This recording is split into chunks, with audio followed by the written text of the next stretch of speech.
এটা মানিকগঞ্জের bus stand, আর সামনে দেখছেন ওভারব্রিজ। এই ওভারব্রিজটা কিন্তু মানুষের যাতায়াতের জন্য, কিন্তু এখানে অপব্যবহার হয়। প্রচুর দোকান আছে এই ওভারব্রিজের উপরে। এখানে কিন্তু মানুষের যাতায়াতের বেশ ভালো ধরনের একটা ব্যাঘাত হয়। পাশাপাশি দুটো ওভারব্রিজ, একটার মধ্যে প্রচুর দোকানদার দোকান করতেছে, তারা বেচাকিনি করে। এটা কিন্তু আসলে কোনোভাবেই ঠিক না। এখানে শুধু মানুষ চলাচলের জন্য এই ওভারব্রিজটা করা, কিন্তু সেখানে তারা ব্যবসা খুলে বসছে। এটা অবশ্যই দৃষ্টি আকর্ষণ করছে কর্তৃপক্ষ যারা আছে তাদের।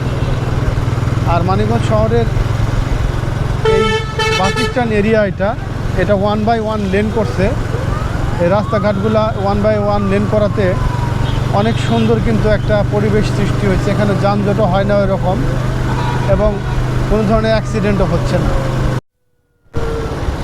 এটা মানিকগঞ্জ এলাকার পুলিশ লাইন। আর এই পিছনে যেটা রেখে আসলাম এটা আনসারদের ক্যাম্প, আনসার। আর ঠিক সামনেই এই যে এটা হলো পুলিশ লাইন।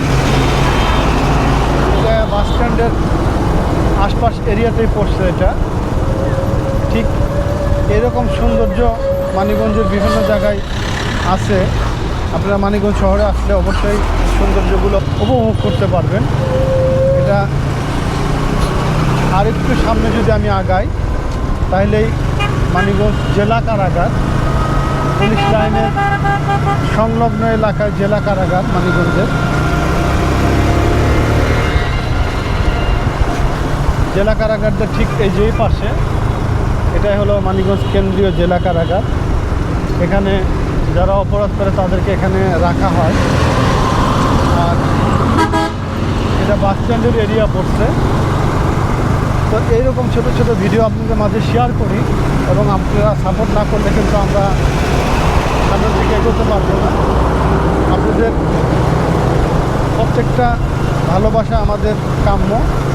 তো সেই পর্যন্ত সবাই ভালো থাকবেন, আর আমাদেরকে সবাই সাপোর্ট করবেন, আর চ্যানেলটাকে অবশ্যই সাবস্ক্রাইব করে দিবেন। আজকের দিনটা প্রত্যেকের জন্য শুভ হোক, সেই প্রত্যাশায়। আল্লাহ হাফেজ।